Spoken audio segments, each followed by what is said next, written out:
অনেকদিন পরে গেমে আসছি, গেমের স্ক্রিনটা অন করেছি, খুব শান্তি লাগতেছে দেখতে।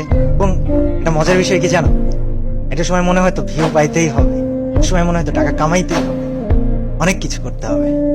এটা এখন কি মনে হয় জানো, এখন মনে হয় কিছু একটা করে যেতে হবে যেটা যেন মানুষ আমাকে আজীবন মনে রাখবে।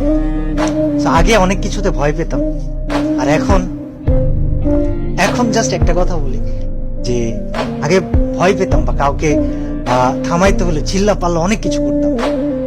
এখন সবচেয়ে ধীর স্থির ভাবে, সবচেয়ে নরম কণ্ঠে, সবচাইতে ইফেক্টিভ কাজগুলা করে দেখাইতে চাই। আমার জন্য দোয়া করো, আমার সাথে থাইকো। আর বিশাল এমনটা মানুষ আমাকে প্রশ্ন করতেছে, কল দিতেছে যে ভাই আপনার চ্যানেলের 1800 ভিডিও কোথায় গেল? ওয়েল, কোথায় গেল কি হলো তোমাদেরকে বলবো না, তবে বিষয় হচ্ছে যে একটা পরিকল্পনা ছিল, আছে। আমার জন্য দোয়া করো যেন আমি পরিকল্পনাটা বাস্তবায়ন করতে পারি, এবং তোমরা আমাকে মনে রেখো আজীবন। আমি তোমাদেরকে আসলে অনেক ভালোবাসি, কিন্তু তোমাদের থেকে বেশি ভালোবাসি আমি আল্লাহকে। আমার পরিকল্পনাটা অবশ্যই থাকবে, তবে আছি আমি কিছুদিন তোমাদের জন্য সাথে থেকো। আর অফিসিয়ালদেরকে আমি বলবো, আপনারা যদি আমার এই ভিডিওটা দেখে থাকেন, আমাকে খারাপ ভাইবেন না।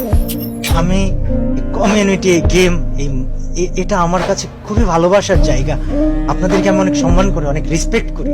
আর আপনাদেরকে না দায়িত্ববান হতে হবে। অর্গানাইজার্স, আপনাদেরকে দায়িত্ববান হতে হবে। স্পোর্টস প্লেয়ার, তোমাদেরকেও দায়িত্ববান হতে হবে।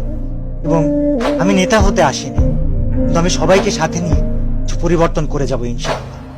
আমাকে অনেক অনেক জায়গা থেকে, আমি ফ্রি ফায়ার ক্রিয়েটর বলি, অনেক সময় অনেক কথা বলা হয়েছে যে কি করতেছেন আপনি, হ্যান ত্যান সাত শত।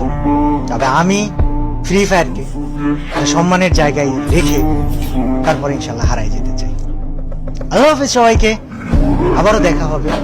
এবং নিয়মিত ভিডিও দিতে পারি, বা কিছুদিন পর পরও দিতে পারি, আবার নাও দিতে পারি, কিন্তু তোমরা আমার ভিডিও পেলে সবার কাছে পৌঁছে দিও। যে কয়দিন আছি কিছু একটা চেঞ্জ করে যাওয়ার জন্য। আল্লাহ হাফেজ সবাইকে, দোয়া করো আমার জন্য। Bye bye. আমি তোমাদের সবাইকে